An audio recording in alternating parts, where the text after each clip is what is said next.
NSFW, how did you almost die? Got lost in the Bolivian rainforest for 3 days after consuming tea made from angel trumpets. Exploring tidal cliffs, accidentally slipped into the water. Went in sideways, narrowly missed hitting my head. Just barely clawed my way out of the rough tidal zone. It was way over my head and was so choppy I was being slammed against rock. Please be careful around tidal cliff zones. T-boned by a cement truck. Guy at the tow yard couldn't believe I was still alive. Caught an incredibly rare fungus that attacked my lungs and would have attacked my other internal organs. Took 2 years to diagnose because it's so rare. Only patient my respirologist has ever seen with it. Dropped to almost 80 pounds. I could literally feel myself slowly dying. Went on a high-elevation alpine hike on empty Rainier with an out-of-town friend. At around 10,000 feet we decided it was time to head back down the mountain. About 5 minutes into the descent I was in an uncontrolled glissade across a snow field. Even though I knew better. After I was unable to slow myself I put my feet down. That's when my crampons bit into the snow and stopped me, sending all of the force into my legs. I heard an unsettling pop and felt excruciating pain. As soon as I stopped I looked down and saw that the heel of my left boot was where the toe should have been. I had severely broken my leg and I was at least a 3-hour hike down with sunlight, and warmth, declining. We were not equipped to be there after dark. Within a couple of minutes I could feel my extremities beginning to tingle. Was going into shock. Fortunately, I had some glucose gel packs which I began to suck on. And that seemed to keep the shock at bay. Which was a good thing because the radiating pain was quite enough. Our cell phones weren't working well, but another stroke of luck was that I had put a GMRS radio in the bottom of my pack, and as such we were able to get word out on the radio that we were in trouble and needed help. Ham radio operators heard us and relayed our position and the details to the rangers. The National Park Service couldn't get a helicopter that was willing to fly to that elevation so late in the day, on a Sunday in early October. So they had to gather a party of climbing rangers to come get me. A couple of other climbers on the way up the mountain really saved me by giving up their climb and assisting me. Covering me with sleeping bags and making tea while one of them went back down the mountain to meet the rangers coming up. Shock and hypothermia very likely would have done me in that night if they hadn't happened upon us and helped. It was pitch dark and freezing cold by the time the rangers arrived 4 hours later. They strapped me into a litter and had to carry me off the mountain. Unfortunately, the climbing rangers are not EMTs and do not dispense meds. So even though they were doing all of the work on the climb down, it was absolutely excruciating for me. It was almost 9 hours between the time of the accident and the time I checked into the emergency room. Car accident when I was 12. My dad was hopped up on painkillers and driving me to Little League tryouts. He fell asleep at the wheel and went head-on into a tree going about 40 on a country road. Broke my right femur, left arm, collapsed a lung, tore apart my left knee ligaments. Crushed my left foot. I was in ICU for a few days in a coma, and the femur break came really close to nicking the artery and sending me off to the land of the dead.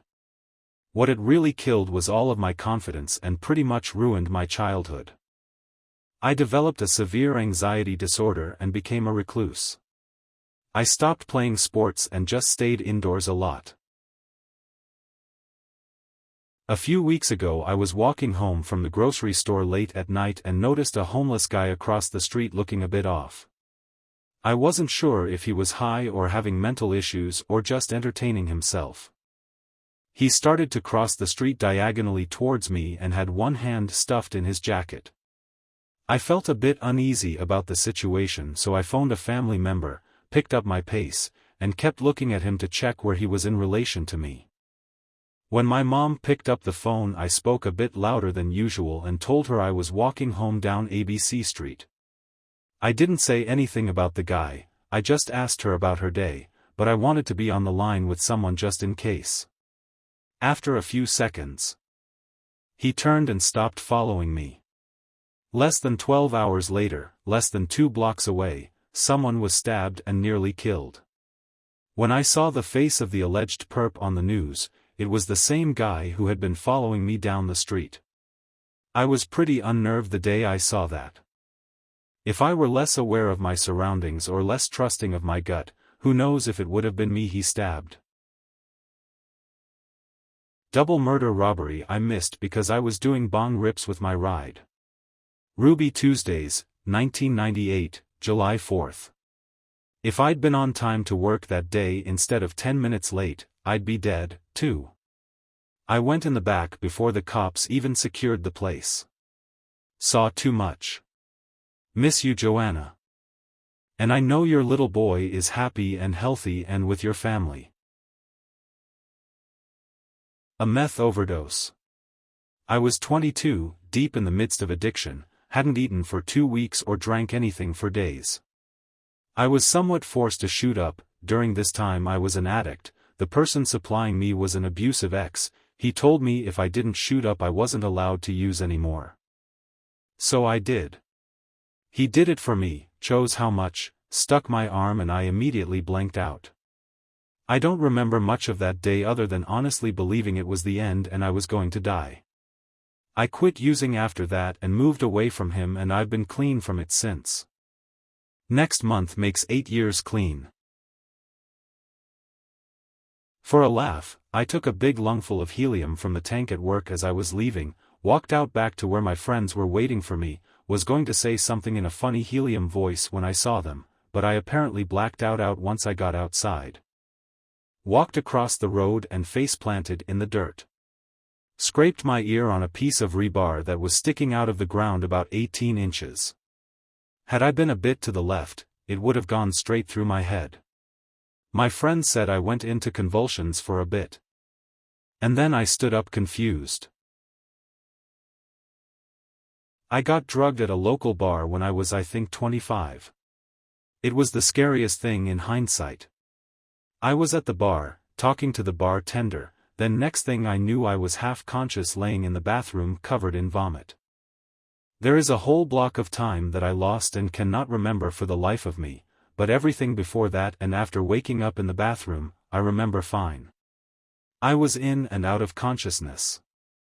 It was a single bathroom, and I guess I was slumped against the door so no one could get in. I was completely immobilized. My friend was finally able to open the door and the ambulance came and got me. At that point I was conscious in my head, but physically I could not move or talk. I was vomiting on and off. I remember the ride to the hospital, then they put me in a room. I was laying flat on my back and I could tell I was about to vomit again, but I had no way of communicating or moving, and I thought for sure I was going to choke and die there. Luckily a nurse ended up coming in and noticed. She sat me upright in time so I ended up being okay. They did not check me for drugs, they didn't even test my alcohol level. They just called my mom and sent me home. I had only had 4 drinks the whole night, assuming I didn't drink any more during the time I was blacked out, and I can definitely handle my liquor. Even at my most intoxicated I've never been immobilized like that, so I know I was drugged. I tried to tell the bar the next day and they basically told me I was barred and there was no way I was drugged because the bartender is reputable, as if she could watch every single person at all times, but I digress. I have my suspicions on who it was. As I only left my drink with my friend and her boyfriend is a sketchy character now that I look back at everything. Moral of the story, don't trust anyone with your drink alone cause people are crap and you can't trust anyone. Not drinking enough while at sea. Burning up and felt crap, went for a sleep on my bunk and woke up 6 hours later as I was dumped into a bath full of ice. The sickbay nurse then made me drink a 5-liter jug of weak orange with some other stuff in it over an hour. Once I finished that she gave me another to finish off. When I was found I had a temperature of 107 degrees apparently, so was carried straight to sick bay and dumped in the bath. I didn't remember any of it apart from the shock of hitting the frozen water. A few years later and it's winter. A friend's dog has chased a duck onto a frozen pond and fallen through the ice. I didn't hesitate and slid out onto the ice on my belly and got to within 6 feet of the dog and the ice cracked and I went in as well. I wasn't overly worried as the ice was only about half an inch and the depth was about 20. So I grabbed the dog, swung him up and literally threw him across the ice towards the edge, then just made my way breaking the ice until I could stand up and get to shore. Only once I got there did I realize just how cold and numb I was, but I didn't care. Home was only half a mile and I'd saved the dog. A bootleg grounded outlet. Scummy landlord didn't want to bring an old house up to code, so his maintenance guy flipped the polarity on all the outlets, and tied ground to hot. Somehow this tricks an outlet tester into showing a pass. But this makes grounded things, like guitar strings and microphones, electrically hot. I had one in each hand and clenched. I had to mummy walk into the next room till something unplugged. Walked away with burns on my palms. I was massaging a knot in my neck which was causing me a migraine. Necks are extremely fragile. I heard that you can get slapped with attempted murder charges or get homicide charges upgraded to murder charges if you choke someone, because there's such a substantial risk. It's pretty damn easy to accidentally kill someone, or yourself, if you aren't careful. I will spare the exact details, lest I cause the 1 or 2 people who will ever even see this to become murderers. The short version is, I crushed my left carotid sinus, injuring the vagus nerve and possibly carotid artery. Not sure on anything except that this triggered a massive vasovagal episode. My blood pressure plummeted. I couldn't move my legs, had to keep my neck bent at an angle. I was vomiting so hard and so intractably that I was vomiting blood, and I was sweating uncontrollably. Calling it sweating does not describe it. I was in a pool of sweat.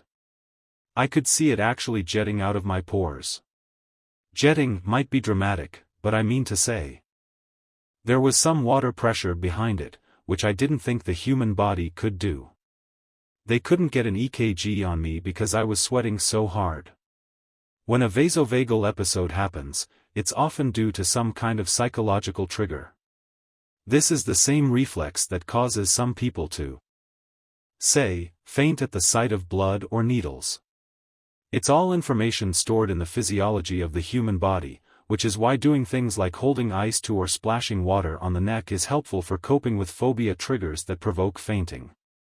It's a completely different thing when the response is provoked by an injury. A very gnarly thing. I kept coming close to passing out, my breathing getting shallower, heart rate dropping, blood pressure getting lower. The EMTs had to shoot me up with epinephrine, and, in their own words, I was scaring the living shit out of them. They also gave me Narcan, BC. They didn't want to risk that I'd been poisoned or had contact with opioids. Be nice to your neck. And feel free to use this story as an excuse to deny any creep who offers you a neck rub. My dad was driving our family of 4 down a highway. It was en route to Bakersfield, California, and I remember there were trees and open fields on either side of the road. If anyone is familiar with that area, y'all can correct me if I'm wrong. I remember my dad was drinking a beer and had just finished one, and he asked me to pass him another one from the cooler he had in the back seat. I don't know if I was being cheeky or if I just sensed something wrong, but I didn't give him another beer. He kept yelling at me and getting more and more angry until he decided to aim the car at the center divide straight into a huge tree. I thought we were all going to die and it was all my fault, but then at the last minute my mom pulled at the steering wheel and we just kind of fishtailed instead of hitting anything. I know it wasn't my fault, but I was fairly young at the time, maybe 8-ish, and it was just scary. Walking down the pavement with my girlfriend holding hands when I was 18. Person driving a car and using their mobile phone mounted the pavement at 45-ish miles an hour and hit my girlfriend square on, broke my wrist and compound fracture of my right arm. Threw my girl 120 foot down the road and killed her outright. I didn't even feel the pain in my arm while I cradled her broken body. Found out at autopsy that she was 4 weeks pregnant with my first child. Driver got 2 years suspended sentence, and I saw him laughing and joking with friends and family as he left court. Never even apologized. Totally broke me. Survivor's guilt is horrible and my life has been a car crash. This wording was intentional, ever since. Was trying to buy illegal stuff in Mexico, college spring break. We ask a bellboy at our hotel. He says to meet in the lobby at 8 p.m., score. We get ready and head down to the lobby. We are told to get into this white Jeep. We are hesitant, they can tell. They offer us a beer. They had a 30-pack in between the driver and passenger. Red flag. We were in college and were like, hell yeah. The next 30 minutes were them cussing us out, telling us to leave their country. All Americans do is come down and treat their country like shit, and so on and so on. At one point my friend puts his hand on the driver's shoulder to try and calm him down. He pulls out a gun and slaps my friend's face with it. He is drunk, getting extremely angry at us, and is speeding and swerving on these narrow dirt roads outside of Cabo. It is a neighborhood, so there are cars lined up on both sides of the street, not much room for error. As we are preparing to die, I am looking at the road up ahead, trying to see if there is a good way spot to jump out and roll out of the car. Nothing. A few minutes later, felt like an eternity, the driver slams on his brakes, yells something in Spanish, and tells us to get out. We do. The driver and passenger get out and tell us to stop. We do. He is holding his gun. We tell them we just want to go back to our hotel. We are sorry for upsetting him. He laughs. He says, "Don't you guys want some party favors?" We are shocked. But we reply yes. LOL. He says $100, we don't argue. We pay him and he says, "Actually give me all the money in your wallet," we oblige. They give us maybe $10 worth of white powder. They laugh and drive off. The car is smoking and whistling. He was driving it so hard trying to scare us. We call a taxi, go to our room, compose ourselves for the next 30 minutes, we then go out to the club and try and score some more. College stupidity at its finest. Not me but my childhood friend. We were playing with my dad's tools in the garage when my friend felt something sting him. He dropped the hammer he had, and a black widow went crawling away. We both looked at each other, then the bite. On the skin in between his fingers. There are 2 pin marks where the fangs pierced him. We didn't tell anyone BC we weren't supposed to be there. Luckily he didn't die, but in retrospect that could have turned out a whole lot worse. Slept through a house fire. Ended up with 85% burns. Spent 14 months on hospital, during which I had pneumonia 3 times, lung collapsed and had a cardiac arrest. At 25, roommate had talked me into training for a 10K trail run. Started vigorously training, lost some weight, got some decent conditioning, and about a week before the run, I noticed a small amount of blood in my urine. Went to the urgent care, they took a sample. Didn't see anything unusual and the doc chalked it up to jogger's hematuria, which is somewhat common apparently. Doc said to pause my running for a bit and it would clear up. I decided to continue training and finish my run, because I had worked so hard. And would stop for a couple weeks afterwards to heal. I finished my run with a decent time, about middle of the pack. Quit running and waited. And waited.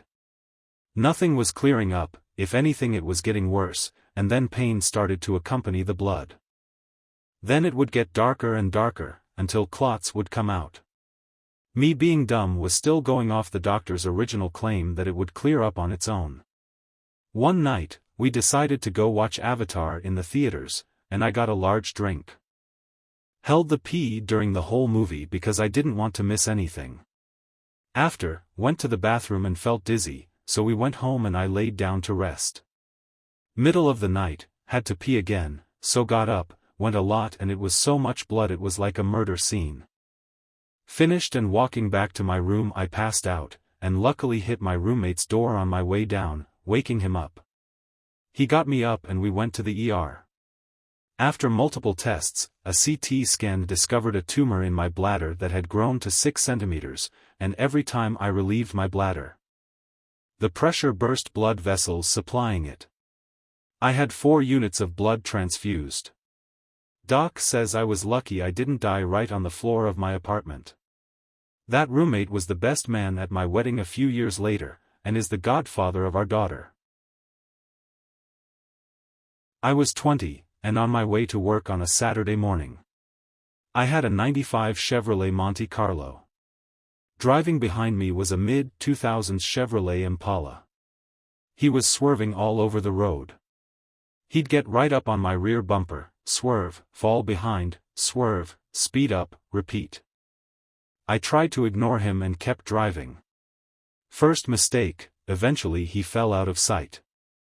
I finally come up to the parking lot, which is just over the crest of a hill and on the left. I'm waiting for traffic to clear to make the left turn. I have my wheels turned already so I can hit the gas and get into the parking lot. Second mistake, while I'm waiting, I see something fast come up behind me in my rear view. It's the Impala absolutely flying up at me. I didn't even have time to say, "Oh, sure dash," when the lights went out. I woke up being stretchered out of an ambulance in the worst pain of my life. I felt like someone was sitting on my chest as I couldn't breathe. Then, lights out again. I wake up one more time in what I think is a hospital or to what feels like my right armpit on fire, then out again. I finally regain full consciousness in a hospital bed with a chest tube in my right side, and 4 in my left arm, a neck brace on, and excruciating pain in my chest, head, and neck. My parents were both there, and one of the first things I remember saying was, "My car's totaled, isn't it?" The Impala driver had fallen asleep behind the wheel and pressed fully on his accelerator pedal. He hit the rear end of my car at an estimated 75 miles per hour. Because I had my wheels turned, I was pushed into oncoming traffic where a brand new Toyota RAV4 then smashed into my passenger door at an estimated 50 miles per hour, causing my car to whiplash around in the opposite direction it was rolling. The impact was so hard, it tore my rear wheel off and sent it a quarter-mile down the road. They found parts of my rear brakes in a tree. The passenger door was touching the center console. The front bolts for my seat had sheared out of the floor. Originally, first responders thought the reclining mechanism had broken because I was laid back in the car. I suffered 6 broken ribs, a punctured lung, a severely sprained neck, a nasty concussion, a perforated eardrum, and various other relatively minor abrasions. Aside from the half-deafness in my left ear, newfound motion sickness, and occasional neck stiffness, I'd say I made a full recovery. When I got my wisdom teeth taken out I got 4 sedation. The next day my forearm was a little sore.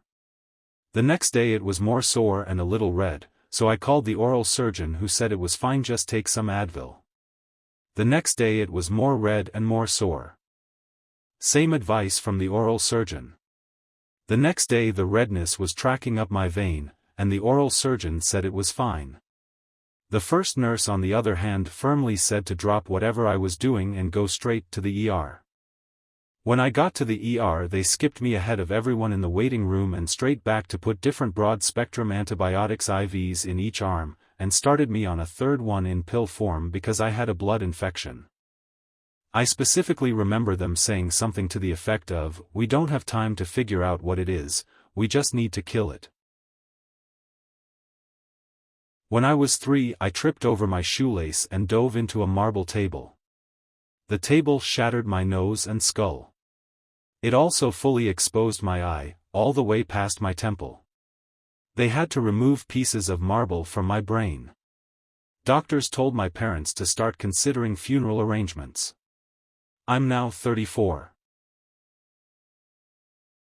Appendicitis that progressed into a ruptured appendix. Extremely painful. One surgery failed, so I had a second surgery that fortunately was a success. Surgeon flushed all my organs through to minimize the risk of blood poisoning. Fortunately the antibiotics won. Scary thinking about what could have been if I waited even one more day to go into the doctors. Everyone listen to your body. You know if something isn't quite right, don't leave it too long. Violent home invasion. When I was 25. I did everything the guy said and he did horrible things to me, but he didn't end up shooting me. He was eventually caught and is now serving a life sentence in prison. I was hesitant to share this story about what the hell. Fell down a deep rabbit hole of drug addiction and used just a little bit too much in a gas station bathroom. I overdosed on heroin. I passed out and slid in a back bend between the wall and toilet. Paramedics came and they couldn't find a pulse and struggled to safely move me out of the position my body was in. The whole time I felt like I was just floating in some dark void like the bottom of a well. People's voices around me sounded almost like I was underwater. I seemed to have no concept of time. It felt like I was just out for a couple seconds, but it was several minutes until I was fully conscious. Obviously they revived me, and the near-death experience scared me so bad I never touched the shit again. I've been clean for 6 years. I went into preterm with my first kiddo. Went into the hospital where they found I was progressing really fast. It was a bad pregnancy and I hadn't received the care I actually needed. At the hospital they transferred me to a birthing room, then started me on contraction stoppers and a whole bunch of meds to try and stop it. It didn't work as fast as they had hoped. I ended up dilating to a 7 sitting at 0 station.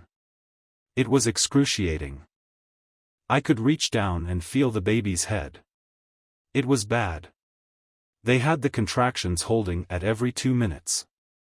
But I stopped dilating. The issue was they had done so many checks on me I had gotten an infection.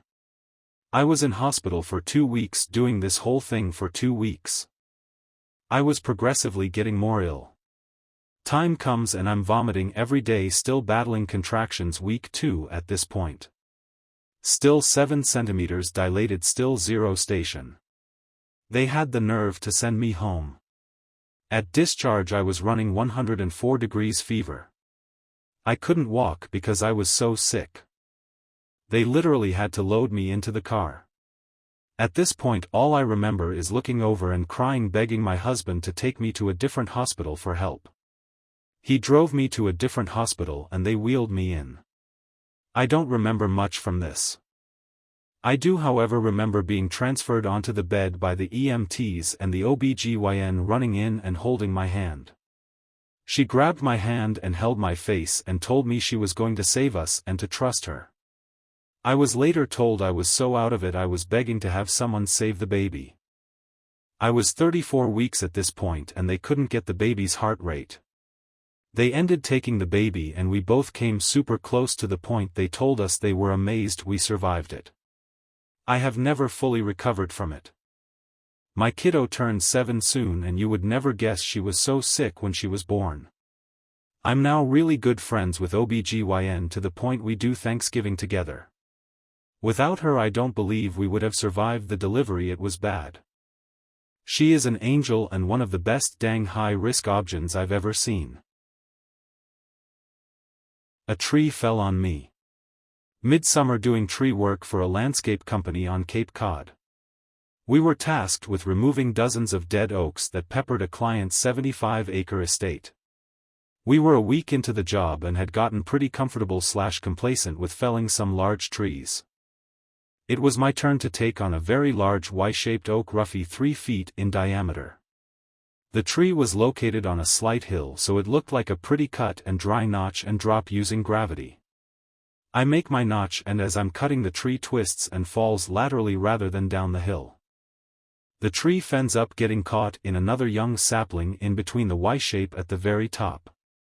The sapling is bent over and spring-loaded under the weight of the other tree. After some clever cutting we get most of the larger origins tree on the ground, but a larger section is still caught in the upper parts of the sapling, with a section laying on the ground. This part is roughly 2 feet in diameter and 25/30 foot long. This is where it gets spicy. Here's what we should have done: put a rope on the hanging limb and rip it out with our truck. Damage everything around it but walk away safe. In our infinite wisdom, this is not what we did. I order to appease our clients. I start cutting sections off the large hanging limb, and sure enough I make a cut, turn around and lock my chainsaw, and then, bang, the lights go out.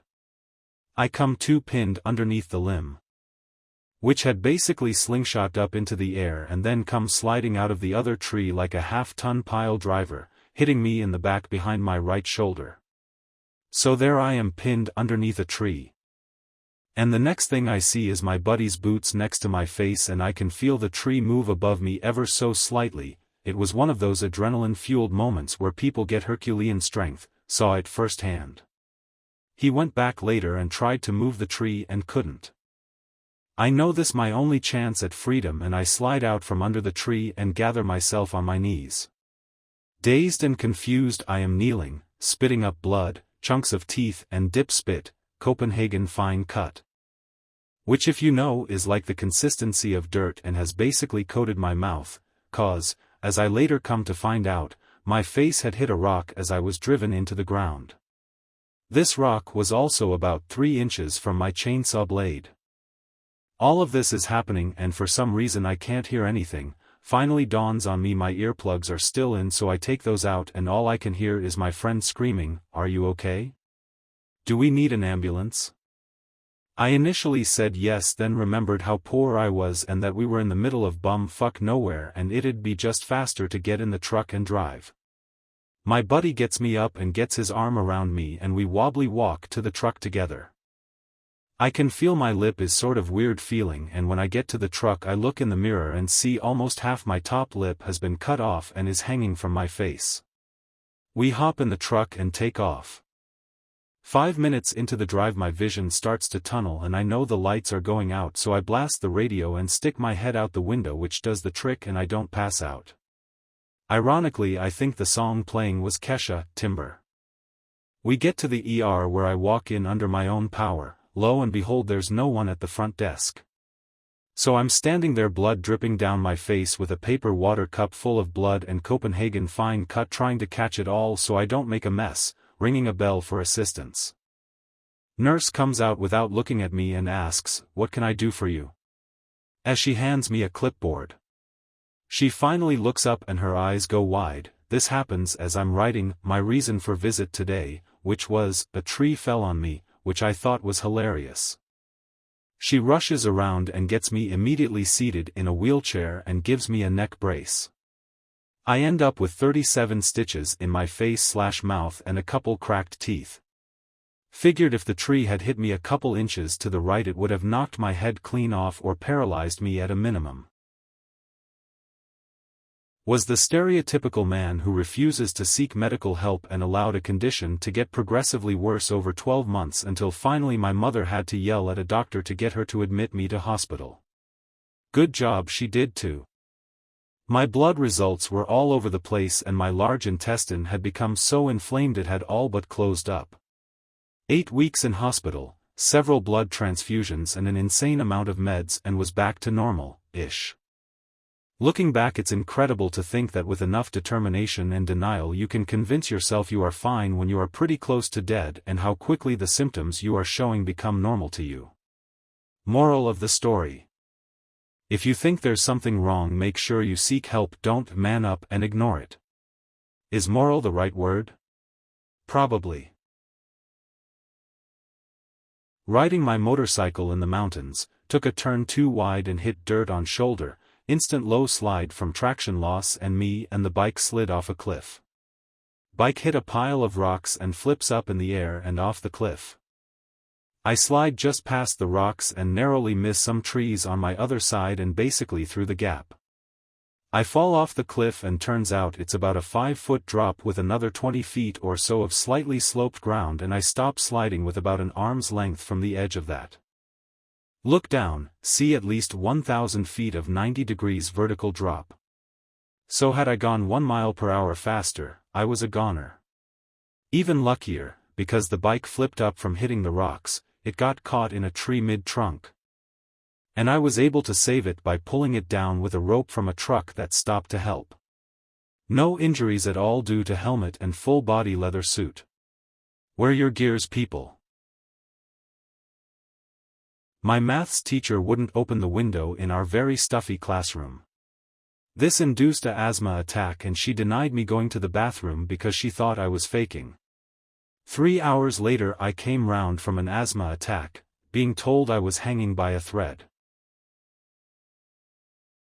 I was on my motorcycle as a 6-car accident happened around me. I came around a curve on the interstate as one car hit the concert barrier and spun out into 4 lanes of traffic. Cars were spinning and rolling around me, and I was barely even dodging, it was like they were dodging me. I pulled off and as I was coming to a stop a semi came sliding sideways through the whole mess. I hit the throttle again and it smashed into the guardrail a meter or 2 behind me. It was seriously like a car chase action movie, except it was all luck and not skill.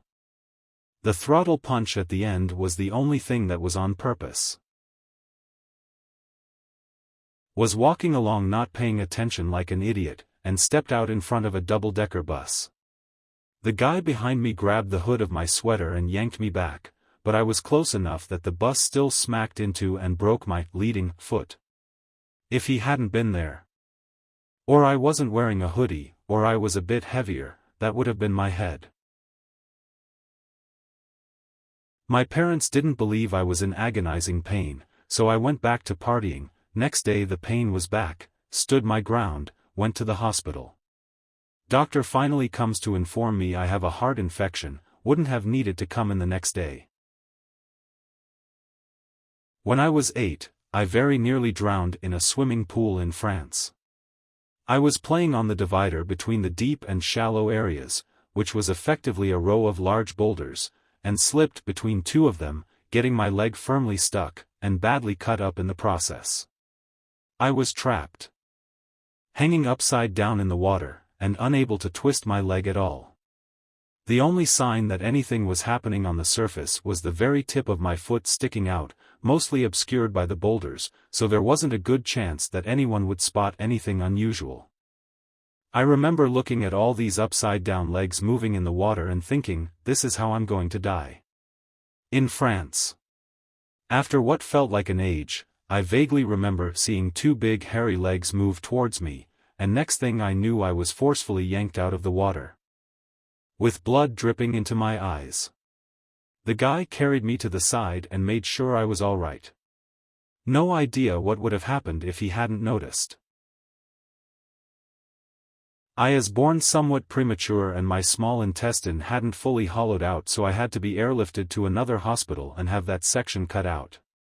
Still have a huge scar on my stomach from that. Then in 2nd grade I got chicken pox and ended up having viral encephalitis as a complication. One thing I remember was a woman visiting me in the hospital and I asked her name, and it was the same as my mom's name, so I told her that. Turns out it was my mom and I just didn't recognize her at the time. I spent 2 weeks in the hospital with that. Had a bad cough, so I went to the doctor. He gave me a puffer, can't remember what it was called, and when I went home I fell asleep.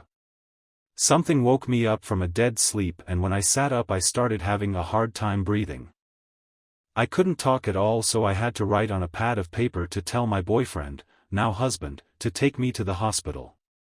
I wrote down my symptoms for the triage nurse and she asked me if I could talk. I shook my head no, but she made me try.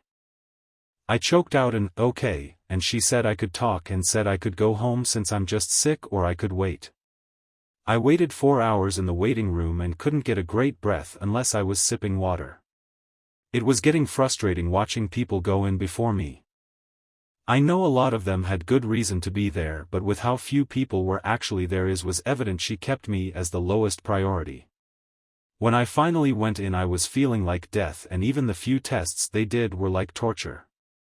The nurses and doctors in the actual ER were very nice and gentle, but it still was awful at that point. A short time after they were done the tests, the doctor came in and said I was septic and I should have come in earlier. Any longer and my organs would have shut down and I would have died. My boyfriend told him I had been in the waiting room for 4 hours and the doctor was pissed. I don't know what happened to the triage lady, but I hope she got in some kind of trouble. I know they have to deal with a lot, but her bad day could have been a worse day for me and my family. I was put on an antibiotic pump for a week, but it took a couple weeks to feel like myself. The doctor said I could have easily stayed asleep and died at home, so it was good I woke up. I feel like there are two types of nurses, ones who love their job and have extra empathy for their patients, and ones who get off telling everyone they're a nurse and they know all of the medical knowledge so you can't possibly have a problem. My buddy and I were at a bar for wing night one evening.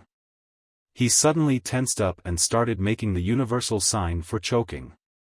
He had swallowed a chicken bone, but neither of us knew that at the moment. I could hear him taking short gasps, so I thought, okay. He's at least getting some oxygen. We were by the door, so we went outside. He could kind of talk to me, which was a good sign, but he was saying there was something in his throat. He started throwing up, which I thought good, maybe that'll dislodge whatever is stuck in his throat. After a few heaves, he began throwing up pure blood. Shit just got real. I grabbed my car and rushed him to the hospital, which was only about a 4-minute drive, and I figured it would be quicker than calling an ambulance. He was throwing up blood the whole way but stopped when we got to the hospital. He was complaining about pain in the front of his chest every time he breathed now. I get him into the ER and begin explaining the situation to the triage nurse. Of course, she says, he can talk, he's fine.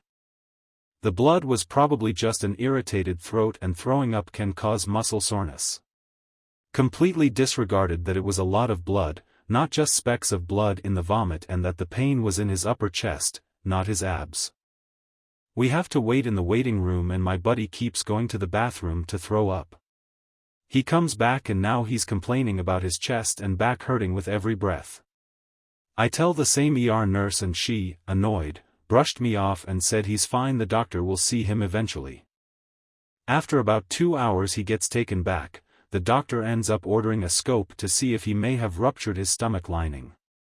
During the scope, the thoracic surgeon found a 15 centimeters tear down his esophagus, ending in his chest cavity. With each breath, his chest cavity was filling with air.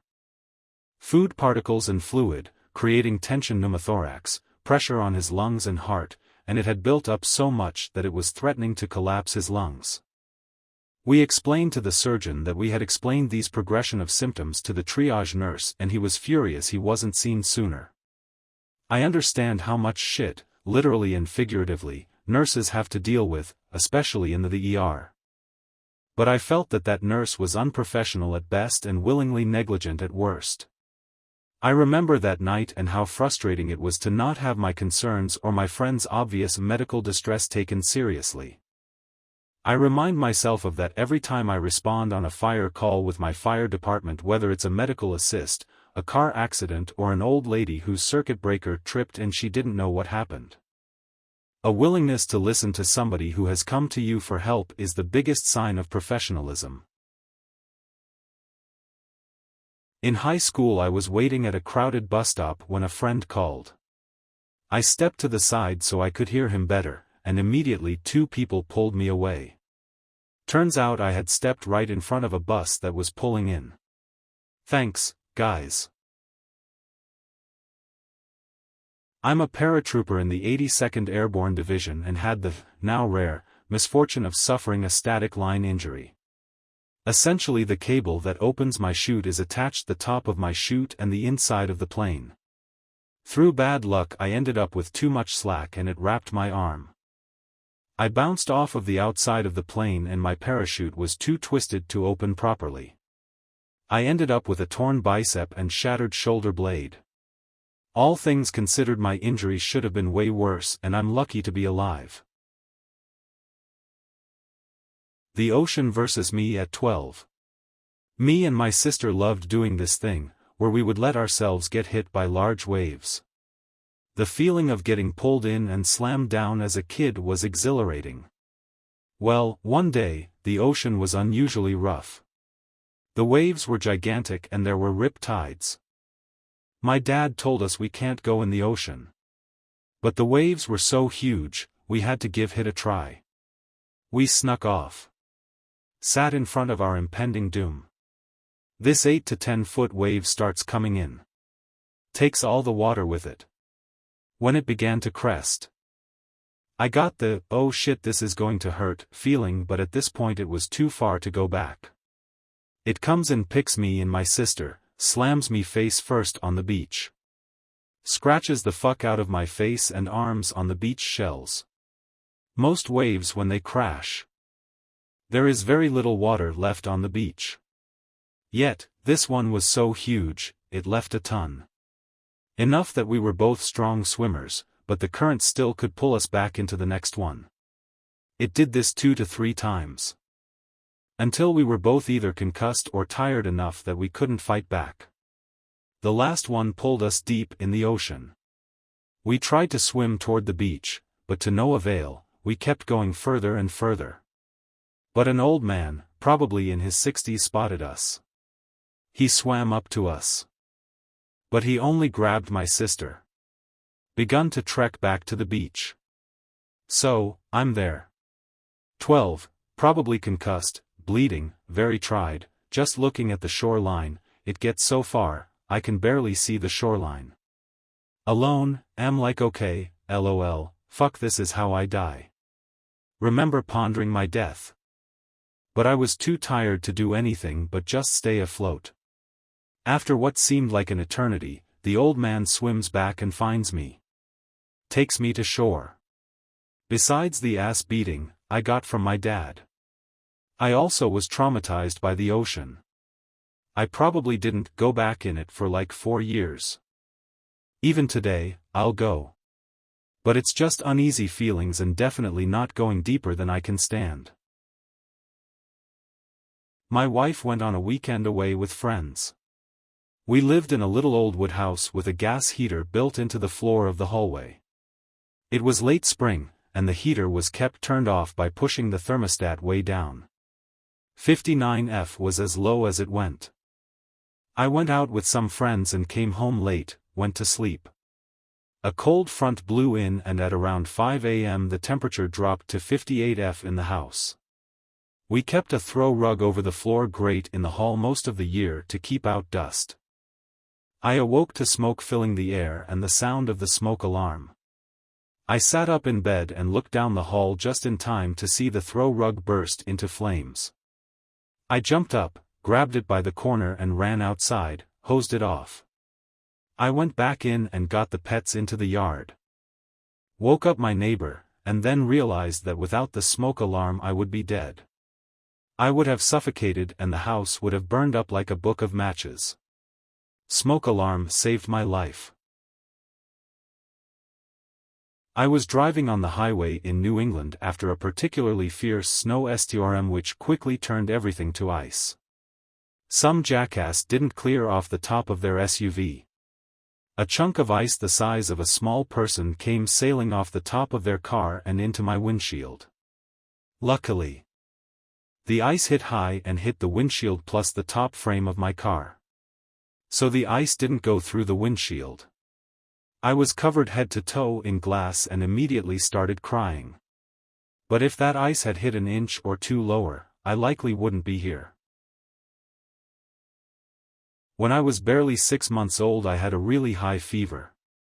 My mom took me to the doc and put one of those pills they put up your butt, I forgot what it's called, to fight the fever. He calculated the dosage wrong and after about 40 minutes my whole body was basically blue and I couldn't wake up. My parents rushed me to the ER and they got my body temperature back to normal.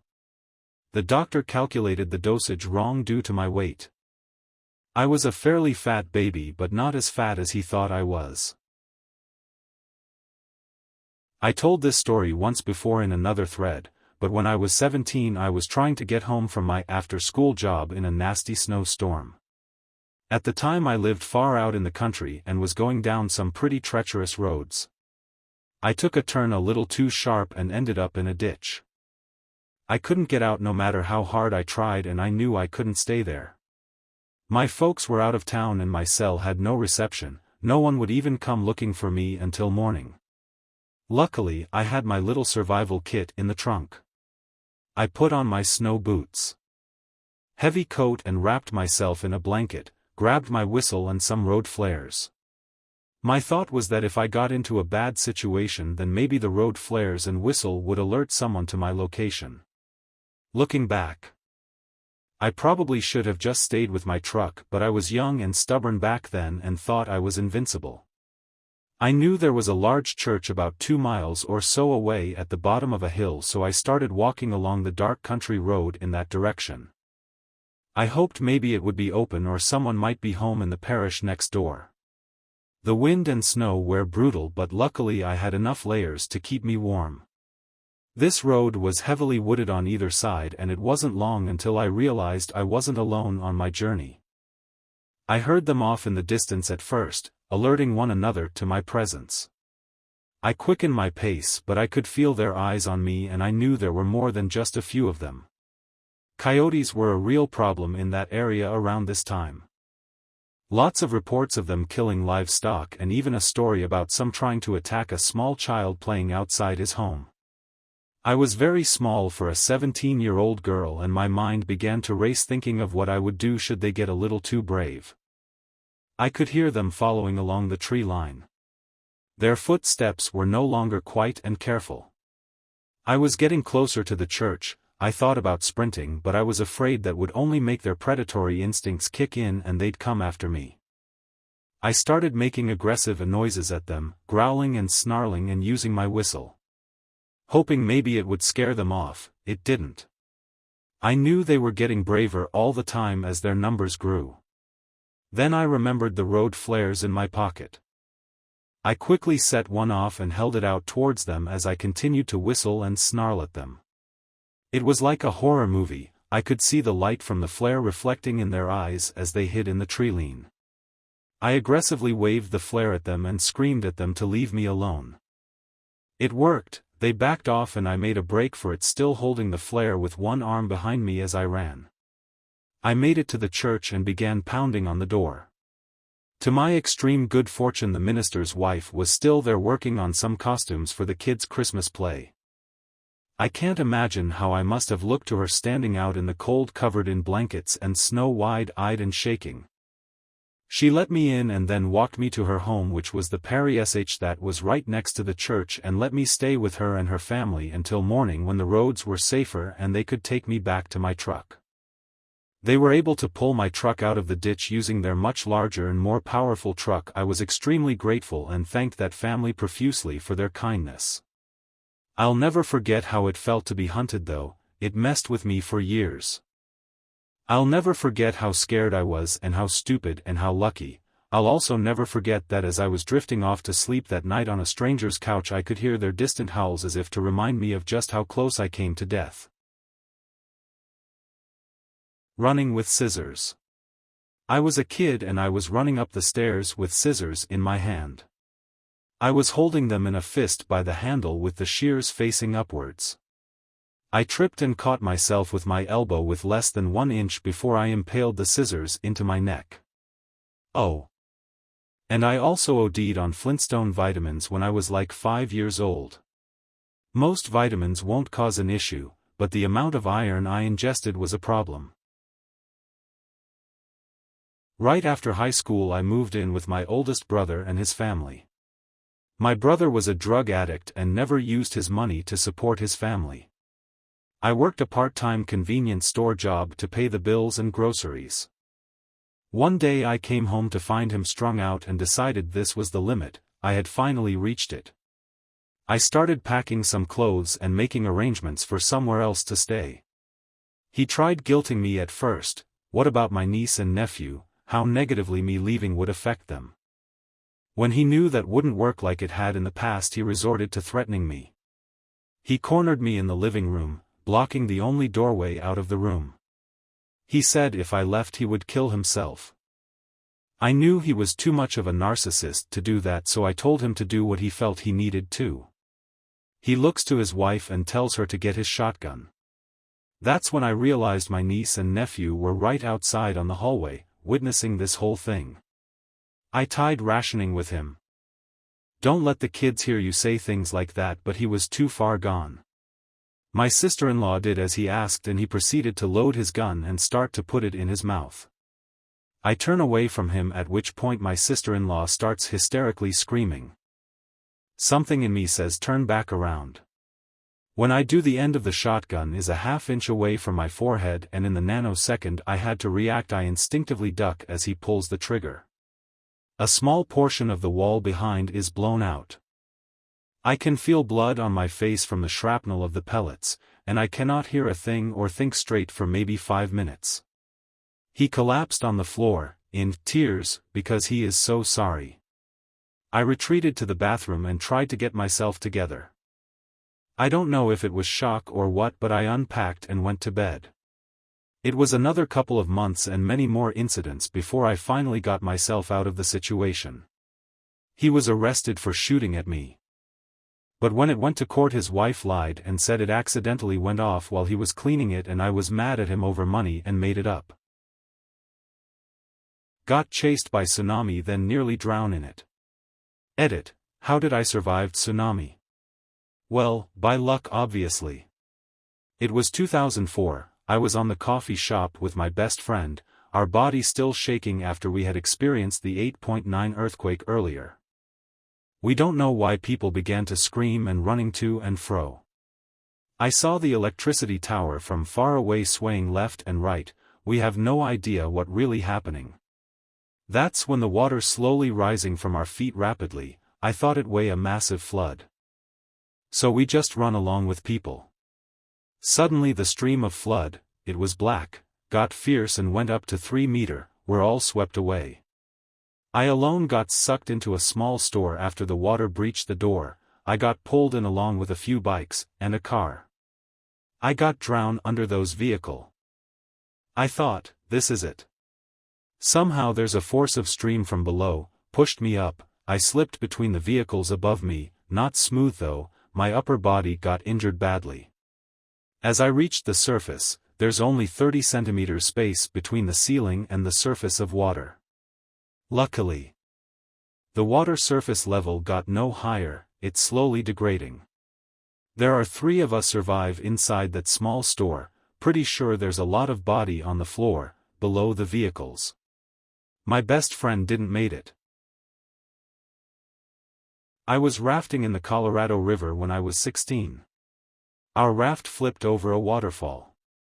I got trapped under the raft but managed to find breathing room between the seats. Water kept rushing in my mouth and the waves were wild. I remember thinking very clearly, God, just let it be quick. I managed to push myself out and I surfaced, only to realize I was caught between the raft and the rope wrapped around the outside to tug it to shore. The guide didn't see me and was pulling the rope to swim the raft to the bank, choking me with it. I had to go back under to escape and was forced under the raft again. I managed to get out and was crying so hard. To make it worse, we flipped right where the souvenir photographer was. When we went back to the photo booth an hour later, there was a shot of me gasping for air with the rope around my neck. Our youth leader pointed and laughed, garnering laughs from everyone. I was made embarrassed of one of the worst things that happened to me. Taking off in a regional jet from LAX when an Aeromexico 737 crossed the runway ahead of us against flight control orders to hold. According to an article in the LA Times 2 days later, it was the closest near miss at the airport in 25 years and the distance between us and the other plane was fewer than 2 feet. All we felt was a very steep takeoff followed by a very quiver-voiced pilot apologizing for the rough takeoff. Had no idea how close we were until we read the article in the paper. A landslide. Heavy rain dislodged a large boulder on the mountain behind my house and it fell on my room while I was sleeping in my bed.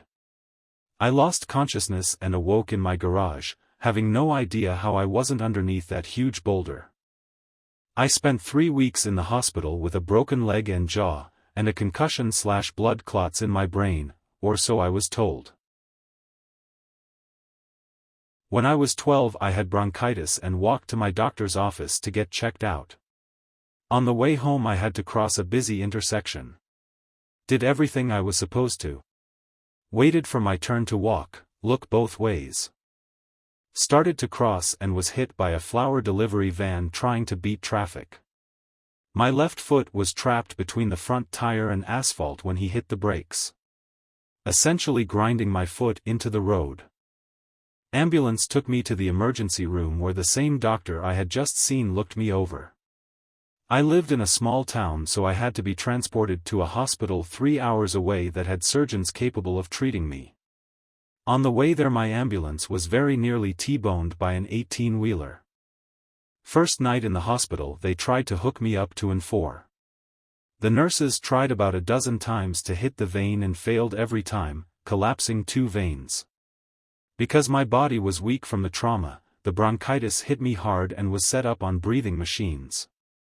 Over the next 3 weeks I had 3 surgeries where they took skin from my hip and stapled to the area on my foot that was destroyed. Took another 3 to 4 months of therapy before I could walk again. We've reached the end of the video once again. Thanks for watching.